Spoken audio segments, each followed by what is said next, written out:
Imagine a building designed and completely constructed in Scotland, taken apart piece by piece, loaded onto the ship across the Atlantic, through Morocco, and reassembled right here on a hill overlooking in Calabar River.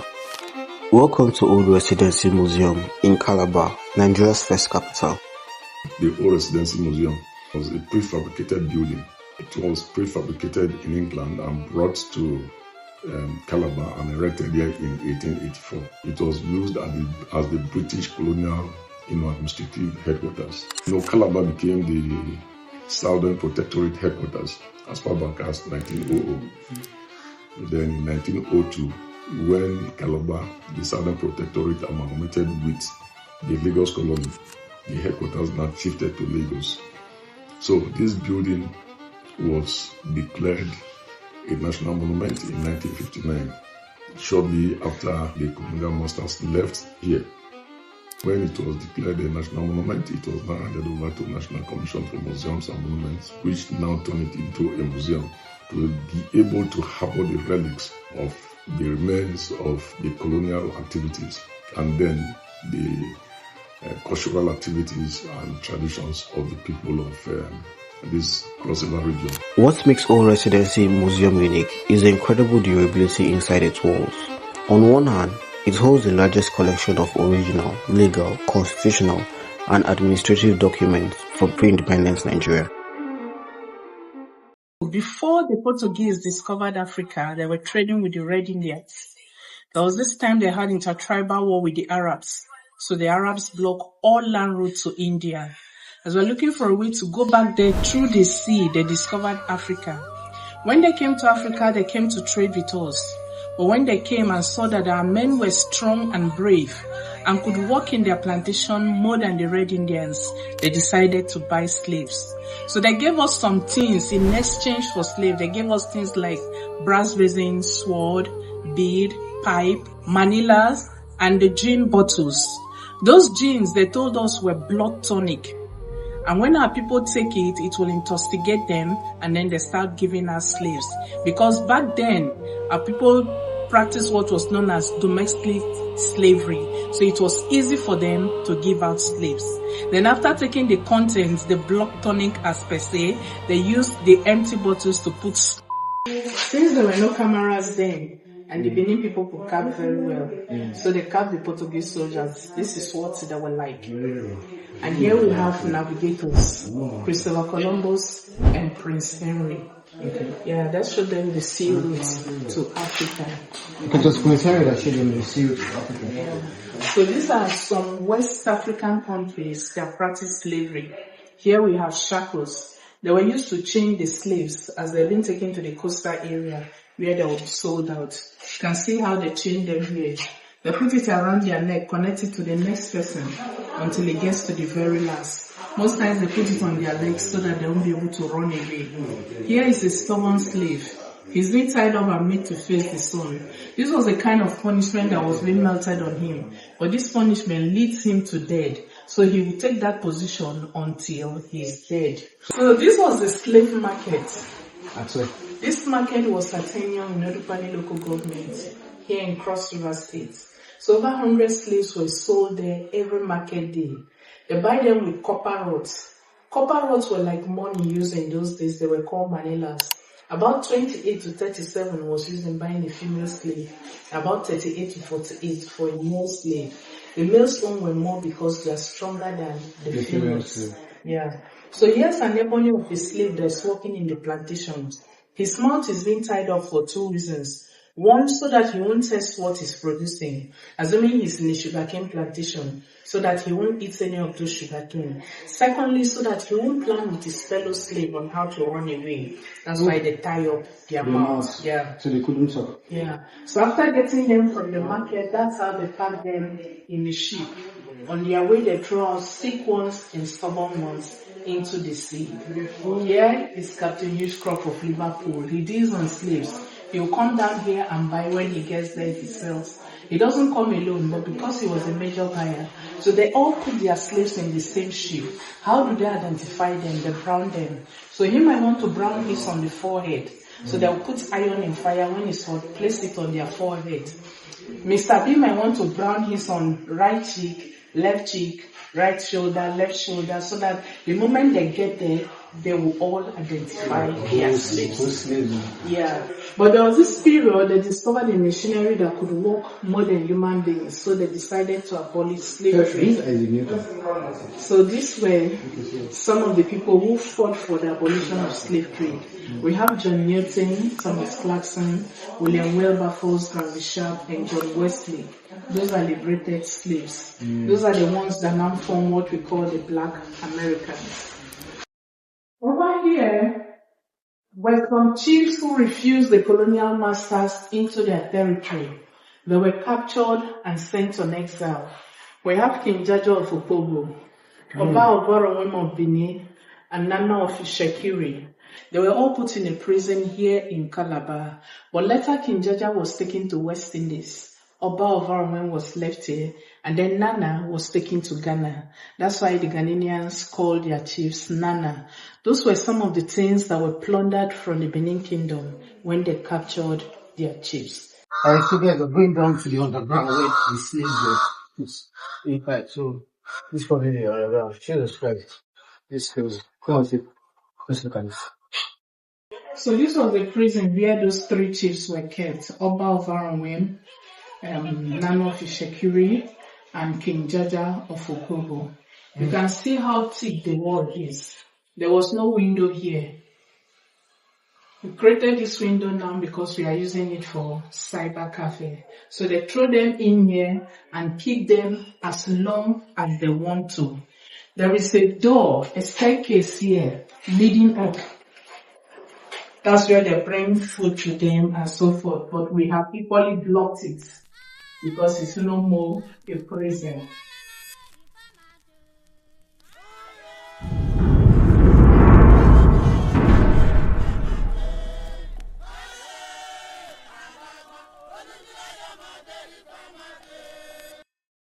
So this area talks about scramble for Africa.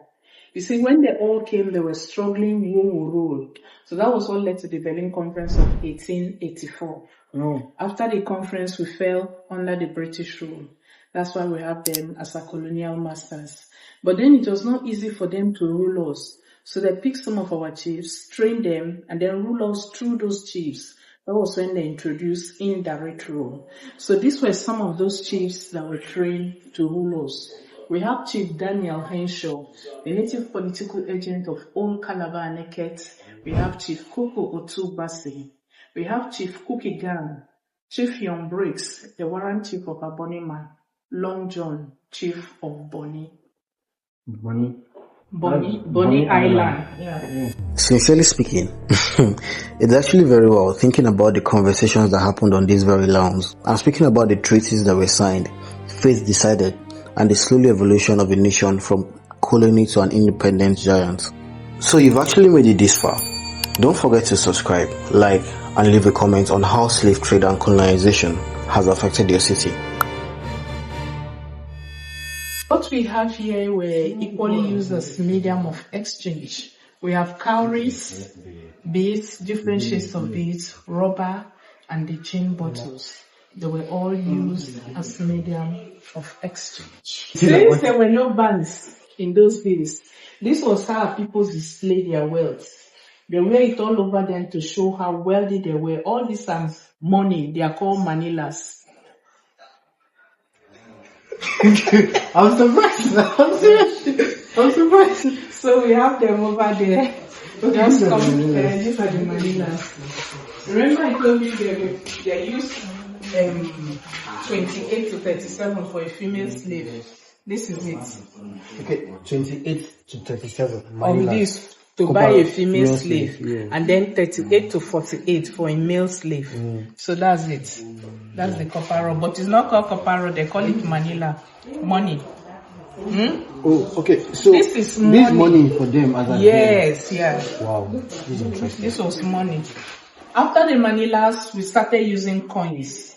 These coins came up in 1941. After the coins, we used pounds. And then the Naira, which came up in 1972, which we are still using till date. Alright, so this area talks about the red gold of southern Nigeria, talking about palm oil. This was where money was coming from. That's why it was called the red gold. You know, slave trade was a well-known trade. When it was abolished, this was the next legitimate trade we had. Slave trade was abolished in 1807, and then palm oil trade took over in the mid-19th century. They had their plantations. Farmers go there, get the palm fruit, process it, and then sell out the palm oil. Harvesting was done under strict supervision by the colonial masters. It was only the males that go up the trees. The females would gather it to a central place where it will be processed and the palm oil sold out. That's the climbing rope. You could see how it was being used there, and a curved knife. The rope is still being used till date. So there were some drinks that were specially made for Africans. Those ones that make it tougher than what they will take. So you could see Africa inscribed on the bottle there. So by the time they come, they know what they are giving to us, and they know what they are taking. Remember I told you that when they came, they told us they were blood tonic. Yeah, so these ones are specially for us. So these are byproducts of palm oil. We have candle, blue band, pears, and plantain. They are all byproducts of palm oil. There was even an advert that told us when you use the pears, you become white. So this 419 started from there.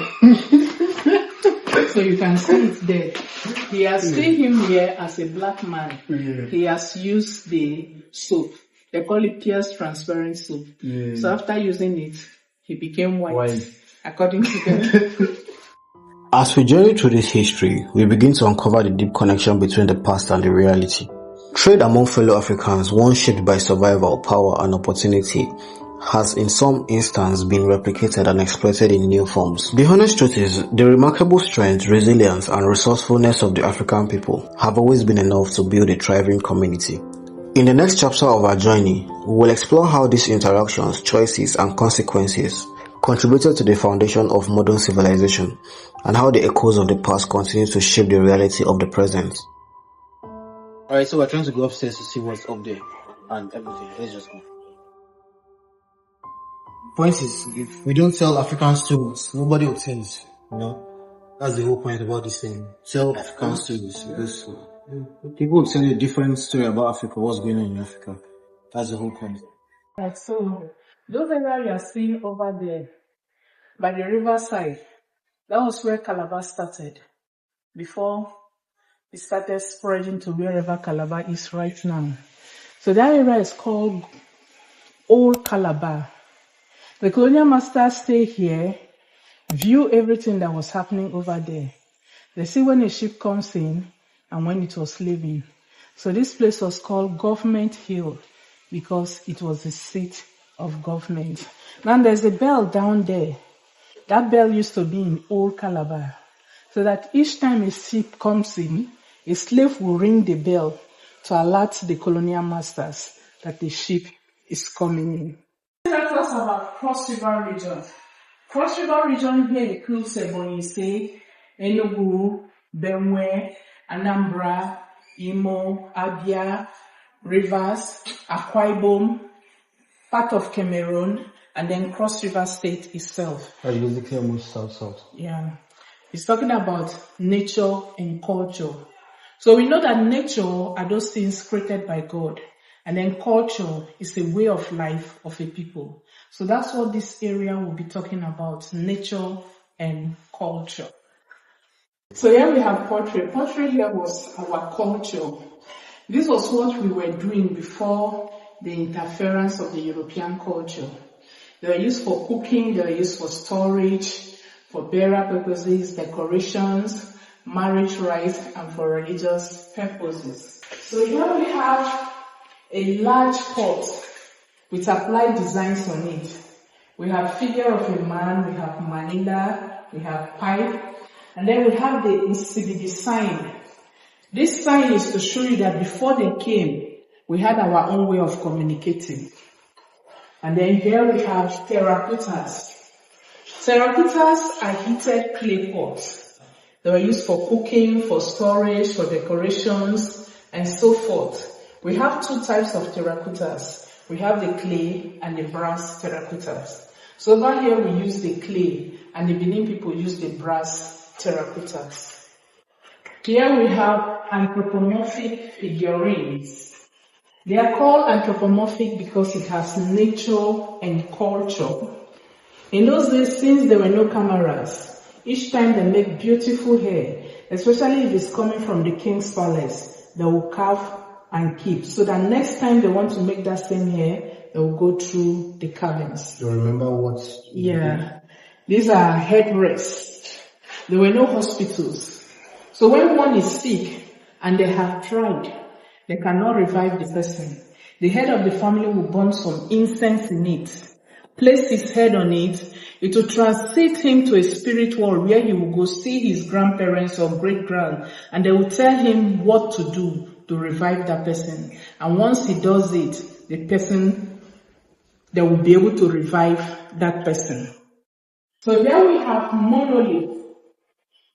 Its original name is Akwanshi, meaning ancestors in the ground. So they were worshipped in those days. So we had over 300 of them. But in the 1970s, some were stolen and some were destroyed. So this particular one here was part of the one that was stolen, but it was returned. Now we have an open air museum at Ikom. It's called Alok Museum. So when you get there, it's just this you will see. It's an open air museum. Okay. Yes, yeah. So it's just this you will see there. Yeah. This area talks about household. We have pots here. Remember I said those pots were used for cooking. So we have cooking pots here. We have a bowl, wooden bowl. And then this is another large terracotta pot for the storage of water. I believe some of you must have drank water from it. You have? Yes. Water there is usually very cold. What is the area? Okay. Sorry, ma, what? Those are CBD. Okay, these are CBD, right? Yes, the writing, yeah. So this area talks about entertainment. It doesn't work all through for the slaves. They had leisure time. So during their leisure time, they sing, dance, clap their hands. They needed something to add melody to what they were doing. That was when they made a native guitar. And then they made drums with wood and animal skin. They had the elephant top flute, double iron gongs, wooden musical instruments, basket rattle, ankle rattle. Then we have... You can still see this thing in church. Yes. We have different types of traditional dances. We have the Bekwara war dance. Money came by the Ejagan people. Ekombi by the Epics. And then we have the Ekpe masquerade. This is the Ekpe, the proper Ekpe masquerade of Efik. When you hear Ekpe masquerade, this is how it looks like. Just in case you're not aware about that. So now what's this? Those are beads. Okay, those are the beads. Like the beads on the tree. Royal beads. Okay. This area talks about warfare. So these are some of the things that are used to fight during intercommunal wars. We have den guns, spear, dagger, bow and arrow, armlet, which is also called udeshi. The following segment contains traditional spiritual, cultural, and masquerade-related imagery that some viewers may find sensitive, unsettling, or disturbing. Viewer discretion is advised. If you are uncomfortable with such visuals, you may wish to skip to 19 minutes 35 seconds of this video. Masquerades here are for entertainment, for religious purposes, and for social control. We have the Yenepo, we have the Ekaiko, we have the double face masks. This one comes out only during coronation. We have the Ejagan skin masks, that's to show you that they are hunters. And then we have the god of fertility. So people believe in a lot of things. The Efiks believe in the mermaid spirit. That's why we have the marine water spirit here. This is another beautiful hair that was carved and kept. This one is used for immortalization by the Oron people. When a prominent man dies, they immortalize him. And then we have the Crocodile Society of Young. And then we have the Ikenga, power of the right hand. So this area talks about royalty. We have three ethnic groups here. We have the Efik kingdom ruled by the Obong and his traditional cabinet. That's the Obong of Calabar over there. We have the Kwa kingdom ruled by the Ndidem. This is the Ndidem of the Kwas. And then we have a fourth kingdom ruled by the Morin Munene. That's his space. He has not given us his seat. That's why his space is still empty. In those days when they had twins, they believed they were evil. They threw them inside the forest. But they don't just throw them like that because they believe they will contaminate the land. So if you look carefully there, you see some pots. They put the children inside those pots, throw them away, so that when they die, their carcass will remain in the pot. But when Mary Slessor came, she told them they were not evil but gifts from God. It took her time to convince them. When she was able to, she went into the forest, retrieved those ones that were still alive, and then took care of them. Because even when she brought them back, their parents refused them. She had to take care of them herself. She didn't have any child of her own, so she adopted 7 children. Those are the children over here. They are still bearing her name till date. So we have the Slessor's family here in Calabar. She died at the age of 62 in the year 1915. 13 January 1915. So this was the colonial master's desk. That's his typewriting machine, telephone, stapler, ink, calendar, and a lunch box. This one here, the desk here, was used by Dr. Nnamdi Azikiwe when he was at Hope Wardle Training Institution. And over there, we have trays, brass trays. They are used during traditional marriages by the Effiks. The Effiks don't bring out their drinks in cartons. They put them in things like this, cover it, and some beautiful maidens will bring it out and present to the people. They do it till date. So this is the colonial masters' dining. They were actually living here and then using the ground floor for administrative purpose. If you look at our signboard, it's called National Commission Museums and Monuments Old Residency. So we have that word there, Old Residency, because they lived here. So this is their dining. Their dining. And that's a fan. It's called Ponka fan. There's a rope behind it. As you pull the rope, the fan moves forward and backward. So while they are eating, a slave was behind pulling that rope. And that slave won't stop until they are up from here, no matter how long it takes them to eat. Even if they finish and they decide to sit down there 3, 4, 5 hours, the slave will be there pulling the rope. Another slave will be there playing the master's voice. That's the gramophone. Another one will be there playing the keyboard. So they had their wooden cooler, since there was no light then. They had their wooden cooler, chop box, and a box to put their belongings.